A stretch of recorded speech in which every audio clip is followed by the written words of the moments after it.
Olá, meus queridos alunos, minhas queridas alunas de Direito Previdenciário. Vamos dar continuidade aos nossos estudos aqui no ambiente virtual de aprendizagem, para agora aprofundarmos o nosso conhecimento nos benefícios em espécie. Ou seja, a partir dessa videoaula, nós vamos estudar os benefícios previdenciários do regime geral de previdência social, que foram inclusive alterados pela Lei 13.846 de 2019, pela Lei 13.847 também de 2019, pela Medida Provisória 905 e pela famosa Emenda Constitucional 103 de 2019, que também ficou conhecida como a Emenda da Reforma da Previdência. Nós vamos iniciar os nossos estudos com o auxílio-doença. Nós vamos ver nessa videoaula o auxílio-doença e a aposentadoria por invalidez, por estar intimamente ligado esses dois benefícios. Nas próximas videoaulas, vamos adentrar nas demais prestações desse regime geral de previdência social.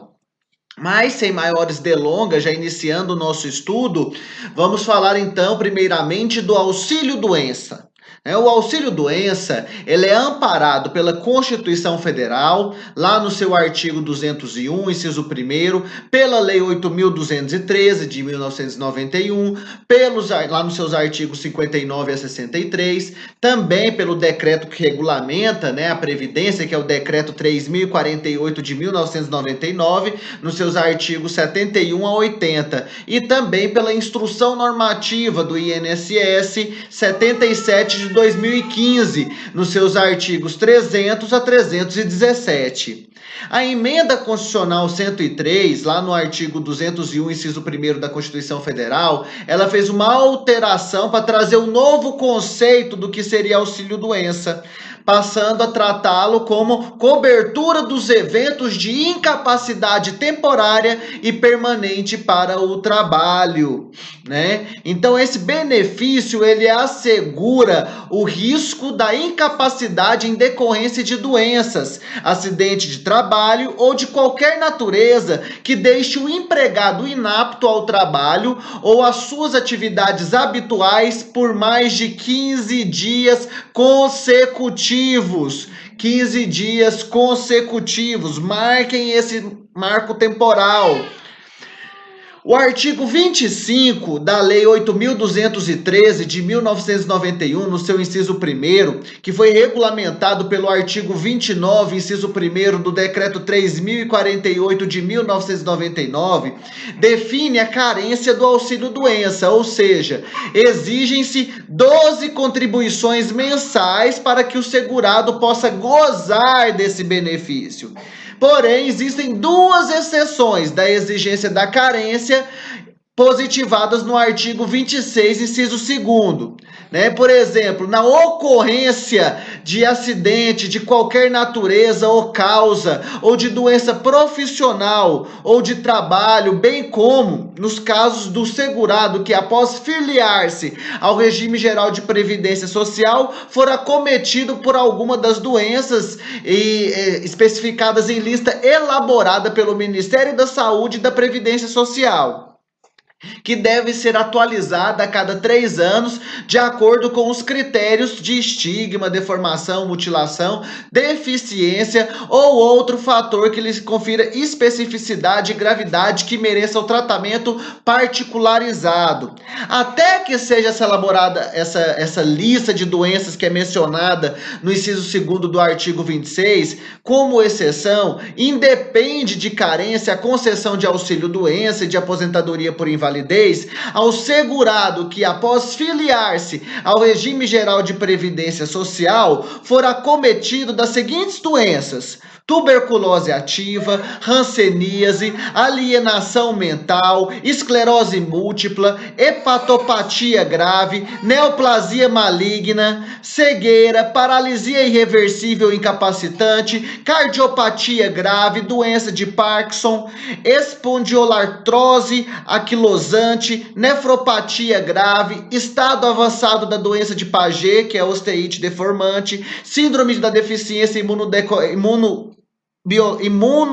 imunológica adquirida, que é a AIDS, ou a contaminação por radiação com base em conclusão da medicina especializada, nos termos do artigo 151 da Lei 8.213 de 1991. Então, é uma série de doenças que estão postas, construídas e que, eventualmente, se o segurado for portador de alguma delas, poderá, eventualmente, gozar dos benefícios do auxílio-doença ou então da aposentadoria por invalidez, que nós vamos estudar na sequência.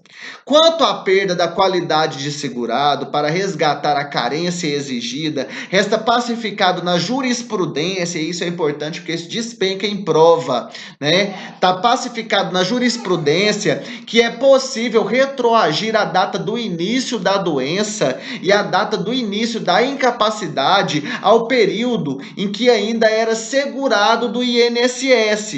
Por exemplo, o segurado ele busca a concessão do auxílio-doença na data de hoje, porém está há anos sem efetivar contribuições previdenciárias, ou seja, ele perdeu a qualidade de segurado, como nós estudamos na aula passada. Contudo, como a incapacidade existia desde quando ele estava vinculado à Previdência Social e à época ele tinha sim a qualidade de segurado, esse benefício é devido, como dito, né? Então a capacidade o acompanha desde a época em que ele era um contribuinte efetivo do sistema. Então, o auxílio-doença, ele é devido, ele só não foi requerido naquele momento hábil, mas ele vai ser devido mesmo assim. O critério material do auxílio-doença é a incapacidade física ou mental para o exercício laboral ou atividades habituais por mais de 15 dias.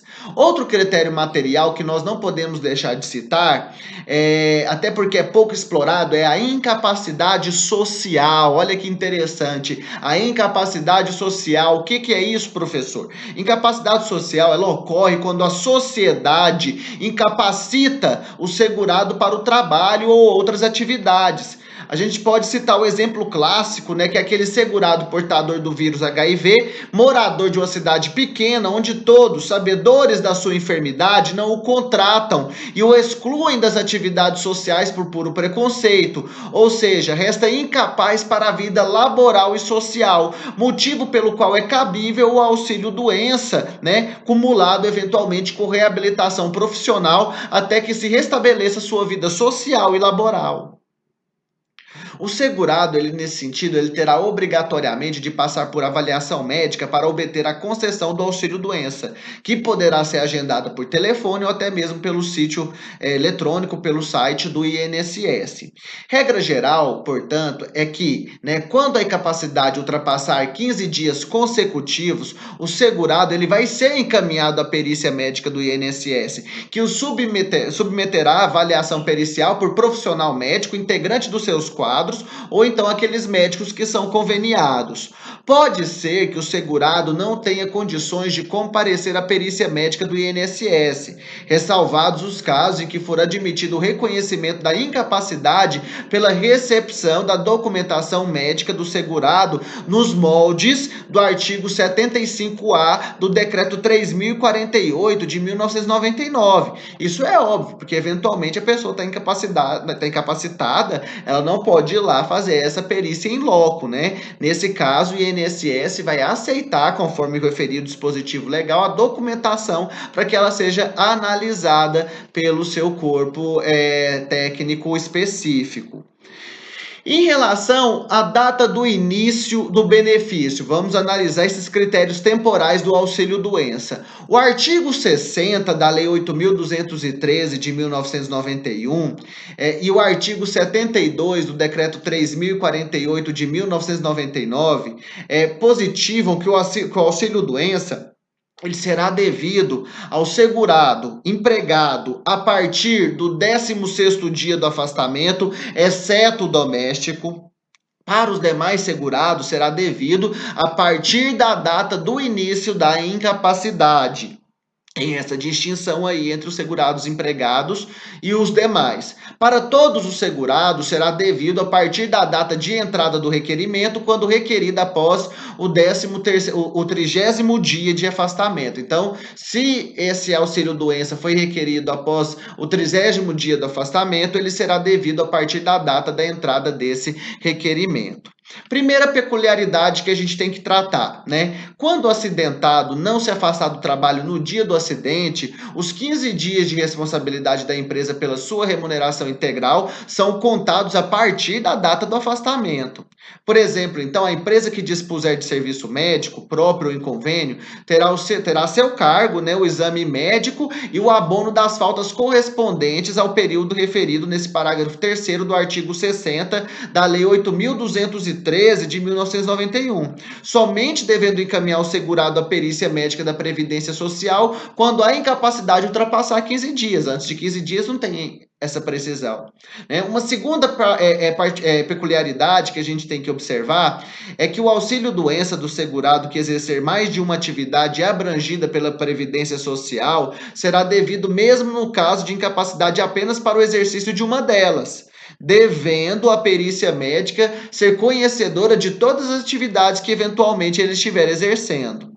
Uma terceira peculiaridade é se houver um novo afastamento diante da mesma doença, né? O empregado eventualmente ficar afastado por 15 dias no prazo de 60 dias após a concessão do auxílio-doença. A empresa fica desobrigada a pagar o período de espera até nova análise do INSS, pois o segurado fará, nesse caso, jus, né, ao benefício a partir do novo afastamento.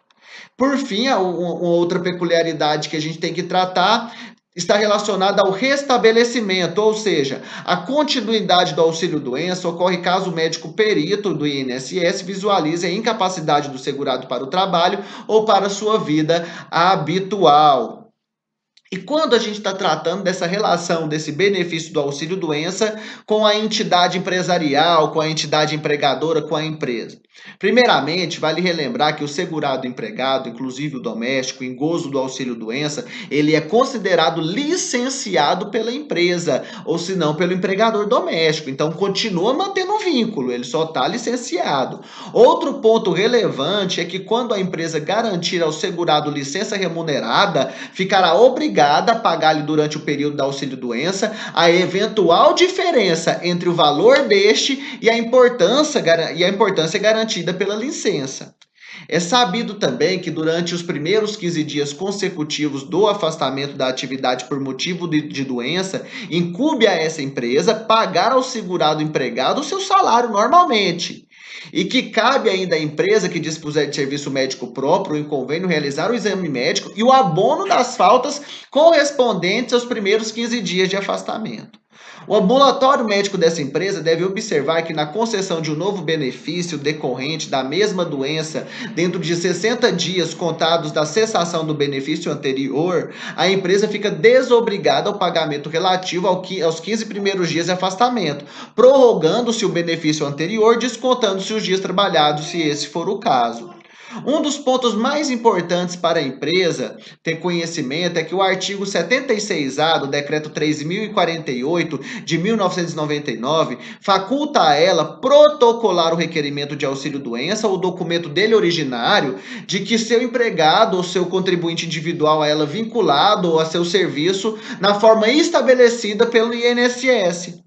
O mais relevante é que a empresa que adotar o procedimento previsto no caput desse artigo 76A terá acesso às decisões administrativas a ele relativas, o que facilitará a defesa do nexo técnico epidemiológico e também do fator acidentário de prevenção, caso não concorde com a concessão do auxílio-doença em decorrência de doença ocupacional ou acidente de trabalho. Então, eventualmente, se a empresa não concorda que aquilo foi um acidente de trabalho ou que ali está se tratando de doença ocupacional, se ela utilizar esse mecanismo do caput do artigo 76A, ela vai ter acesso a essas decisões administrativas, o que facilita a defesa da empresa dentro desse documento, né, que é o nexo técnico epidemiológico, ou então do fator acidentário de prevenção. Isso é bem interessante para quem atua, por exemplo, no jurídico de uma entidade empresarial. E a data de cessação desse benefício? Né? A Lei 3.807 de 1960, antiga Lei Orgânica da Previdência Social, no seu artigo 27, determinava um prazo máximo de 12 ou 24 meses para que o segurado pudesse se recuperar da doença. Caso contrário, era convertido automaticamente aquele benefício em aposentadoria por invalidez. Porém, esse dispositivo ele foi revogado. Nos dias atuais, a cessação desse benefício ela vai se dar, por exemplo, quando há recuperação do segurado para as atividades habituais e profissionais, quando há reabilitação com a emissão de certificado de conclusão para o exercício de outra atividade, ou na conversão do auxílio-doença em aposentadoria por invalidez. Nesse caso, o segurado, não concordando com a perícia do INSS pela cessação, caberá recurso administrativo ou judicial. Vale ressaltar que seria de bom tempo requerer no recurso nova perícia com um médico especialista na doença do segurado. Guardem isso para a vida profissional de vocês. Vale requerer um médico especialista para aquela doença, uma vez que geralmente o médico perito do INSS, ele não é especialista, ele é um generalista. Então, pode ocorrer erro médico na análise da incapacidade desse segurado. E também poderá haver a cessação nos termos do parágrafo 8º do artigo 60 da Lei 8.213 de 1991, que define que sempre que possível o ato de concessão ou de reativação do auxílio-doença, judicial ou administrativo, deverá fixar o prazo estimado para a duração do benefício. Porém, não existindo prazo de término, o auxílio-doença ele será cessado após o prazo de 120 dias, contado da data da concessão ou da reativação desse auxílio-doença, exceto se o segurado, então, requerer a sua prorrogação perante o INSS, nos termos legais, na forma do regulamento, observado o disposto do artigo 62 dessa mesma lei. Em relação ao critério espacial, é importante observar que a Previdência Social, Brasil, né, ele possui acordos previdenciários com vários outros países. Então, é possível analisar, né, a possibilidade da concessão do auxílio-doença dependendo do país em que o segurado exerça sua atividade, se houver um acordo bilateral entre os dois países. O auxílio-doença, ele é devido, como regra, então, em todo o território nacional, prevalecendo, então, o princípio da territorialidade, né? Não esqueçam desse princípio, uma vez que, estando no território nacional, se os critérios e a carência estiver totalmente preenchidos nos termos da lei previdenciária e do seu regulamento, será devido esse benefício do auxílio-doença para o segurado especificado no caso concreto. E quando se tratar, professor, de doença pré-existente, como que a gente vai tratar isso no caso concreto? O artigo 59, parágrafo 1º da Lei 8.203 de 91, ele é categórico ao deixar claro que não será devido auxílio-doença ao segurado que se filiar ao regime geral da Previdência Social, já sendo portador de doença ou de lesão invocada como causa para o benefício, exceto quando a incapacidade sobrevier por motivo de progressão ou agravamento da doença ou da lesão. Para que não ocorra nenhuma interpretação equivocada sobre esse instituto, o segurado ele pode se filiar ao regime geral da Previdência Social já sendo portador da doença ou da lesão, desde que seja capaz para as atividades laborais e sociais. O que não pode é ingressar no sistema previdenciário na qualidade de incapaz somente para receber uma prestação previdenciária. Então, caso ocorra a filiação ao sistema previdenciário já doente ou lesionado, porém capaz para exercer atividades laborais e sociais, e só depois essa doença se agravou, ele receberá sim o auxílio-doença na ocorrência do agravamento dessa enfermidade. Em relação ao segurado preso, quais são as peculiaridades em relação ao segurado preso? Isso é bem interessante porque é uma alteração legislativa de 2019 e o que é recente tem tendência maior de cair em prova, né? O que significa isso? A Lei 13.846 de 2019 alterou o artigo 59 da Lei 8.213 de 1991, trazendo a impossibilidade do preso em regime fechado receber o auxílio-doença. Antes havia essa possibilidade, agora não há mais. Então, o segurado em gozo do auxílio-doença, se eventualmente ele for recolhido à prisão, ele terá o benefício suspenso por 60 dias. Mantida a prisão após esse prazo, o benefício ele é cessado. Porém, na hipótese do segurado ser colocado em liberdade antes do prazo de 60 dias, o benefício será restabelecido a partir da data de soltura. É importante ressaltar que em qualquer caso, caso essa prisão seja declarada ilegal, o segurado terá direito à percepção do benefício por todo o período devido. Vale lembrar, reforçar que isso só vale para o segurado preso. O segurado recluso em cumprimento de pena em regime aberto ou semiaberto, ele terá direito sim ao auxílio-doença. Como já disse também anteriormente, quando o segurado exercer mais de uma atividade, o auxílio-doença é devido caso a doença lhe impeça de exercer uma delas, não precisa ser as duas, observada a carência da atividade para a qual está incapaz, conforme a disciplina do artigo 73 do Decreto 3.048 de 1999.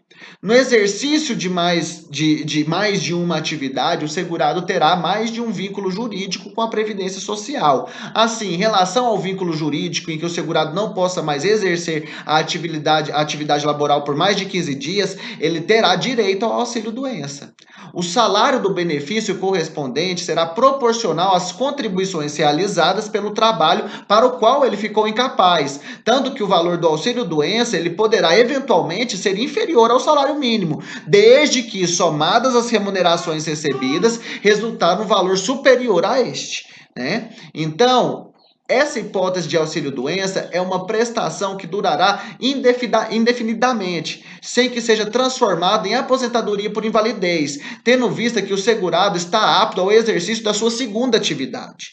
Importante ressaltar que, na ocorrência de alteração da atividade a que ele está apto, ele deve comunicar isso ao INSS para uma reavaliação médico-pericial, motivo pelo qual o INSS deverá ter conhecimento de todas as atividades exercidas por esse segurado.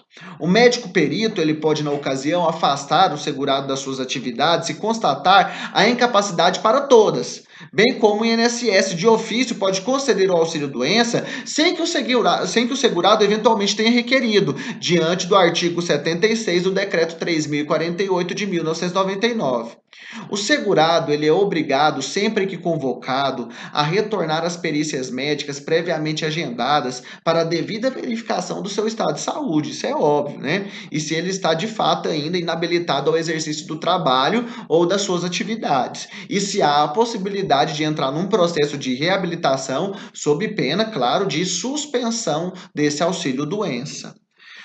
Com o advento da Lei 9.032, esse artigo 61 da Lei 8.213 de 1991, ele foi alterado, mudando a fórmula da renda mensal do auxílio-doença, sendo então 91% do salário de benefício, mesmo para os benefícios de origem acidentária.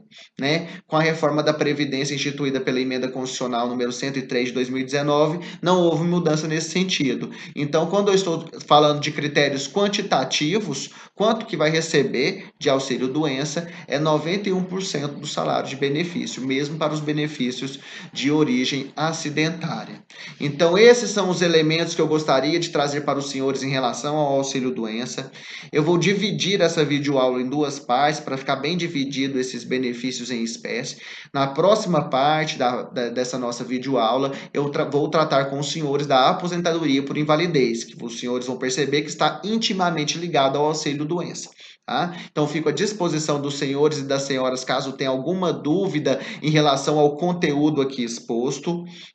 Não hesitem em entrar em contato comigo através do Instagram, através do meu e-mail, através do WhatsApp, para que eu possa eventualmente tentar equacionar alguma dúvida que os senhores ou as senhoras tiverem. Então, finalizo por aqui essa nossa videoaula e até o nosso próximo encontro.